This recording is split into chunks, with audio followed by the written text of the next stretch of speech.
Thanks, Coach. First, I'd like to say thank you, Coach Arnold, for bringing me out. It means a lot. And all the coaches that thought I could talk to you guys and impact y'all in a positive way, I appreciate that. All right, so let's get started. Quick question. Who is the king of the jungle? You can raise your hand. It's interactive. All right. Nobody? Yes, sir. The what? The lion. Right. It's the king of the jungle, king of all beasts, the baddest of the bad. But people forget how hard it is for them to get to that point and to become a king. People forget that 50% of all lion cubs die before they reach adulthood. Some of them get sick. Some of them starve. But most of the time, other animals kill them. We talking about hyenas, buffalo, hippos, leopards, elephants, even other lions, all because of one reason, because they know when they grow up, it's over. They're the next king, they're going to be a problem, and everybody else is going to be on the menu. So you might ask, why am I telling you all this? This ain't National Geographic. Well, y'all young cubs, and I was in your shoes a couple years ago. Second, the devil likes to throw stuff at us to hurt us, distract us, and to get us off our path from becoming the kings and the beasts that we were born to be. And I know this because I realized these exact things when I was in high school. And I made it to this point because I never quit, despite everything I went through. Despite not playing football until my sophomore year of high school with no prior experience. So I wasn't very good.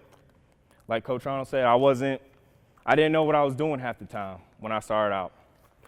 But that didn't stop me from setting my goals to become great on and off the field, because I wanted to earn a scholarship to pay for my school, because I knew my parents couldn't pay for it. And I made it through everything despite getting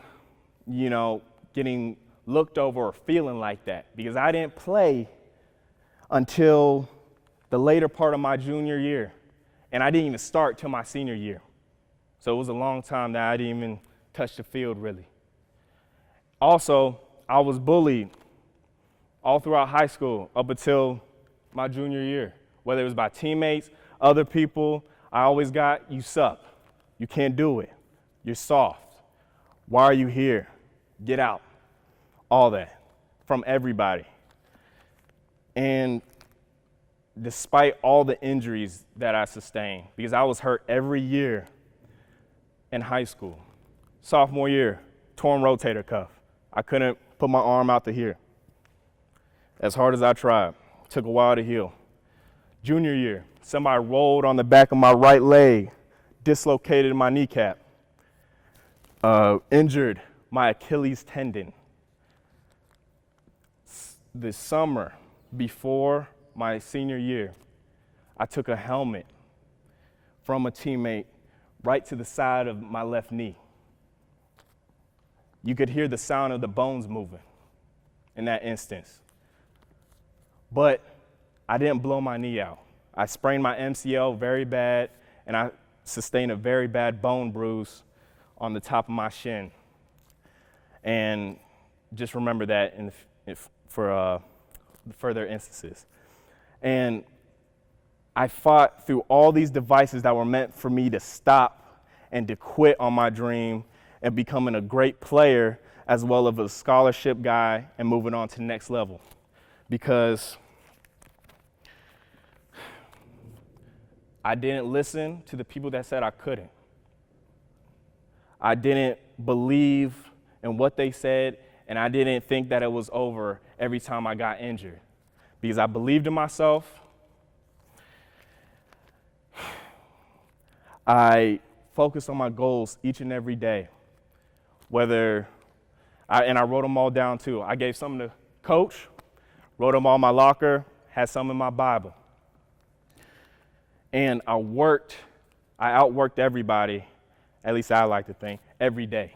I was always the last one to leave lifting, there earliest, practice same way. And even before my senior year, I went from 187 to 215 in under 3 months.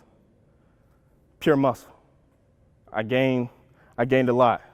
And all that hard work on the field paid off just as well as off the field, because up until this point, I have worked my butt off in school, and I have acquired a cumulative 3.96 GPA. Yep, thanks.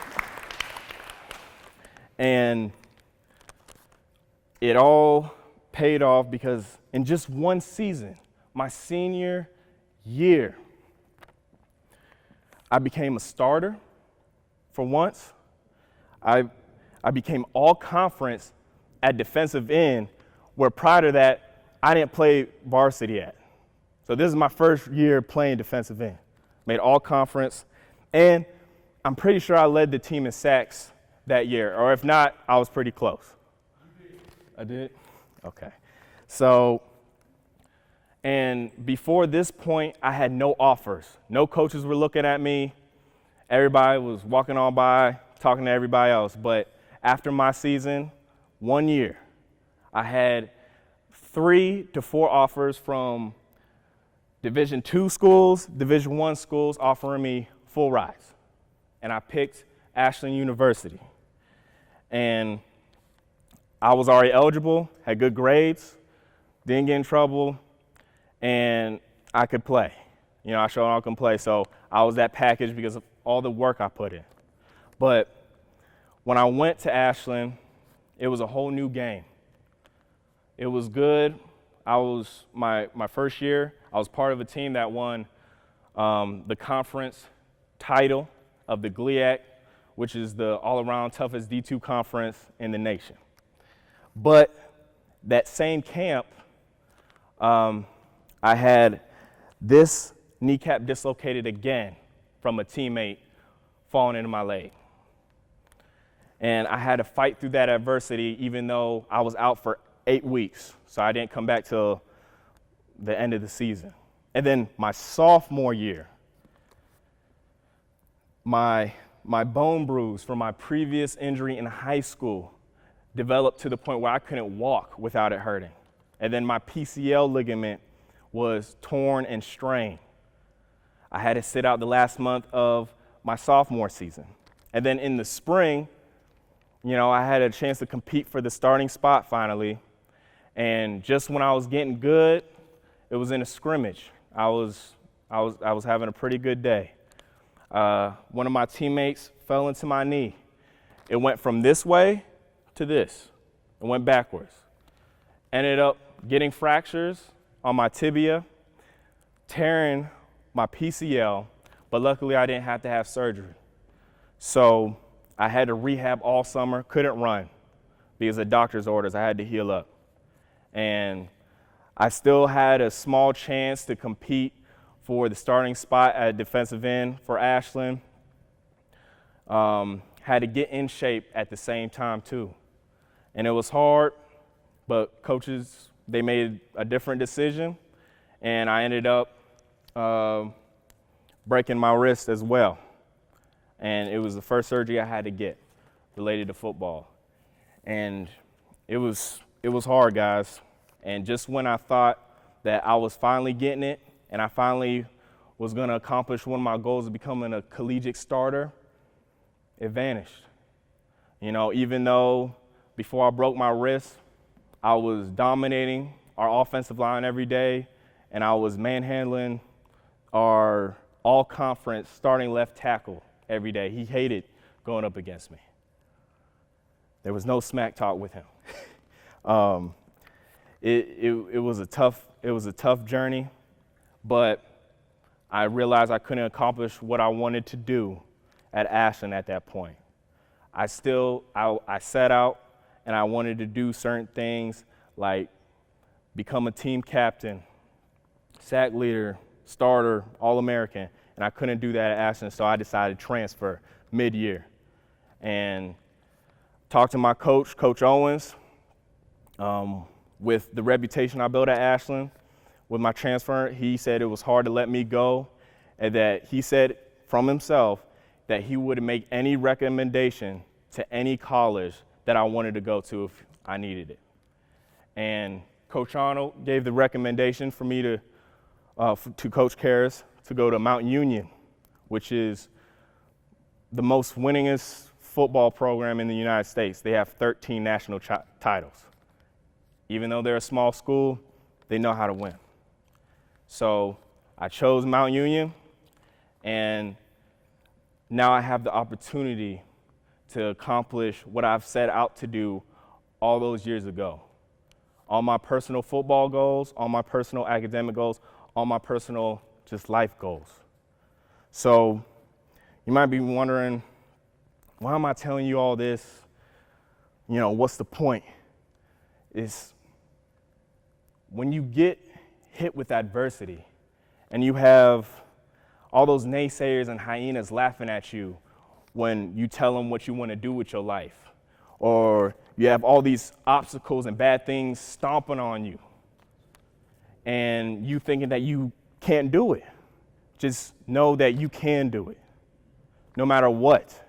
You just can't quit, believe in yourself, and work like you never worked before.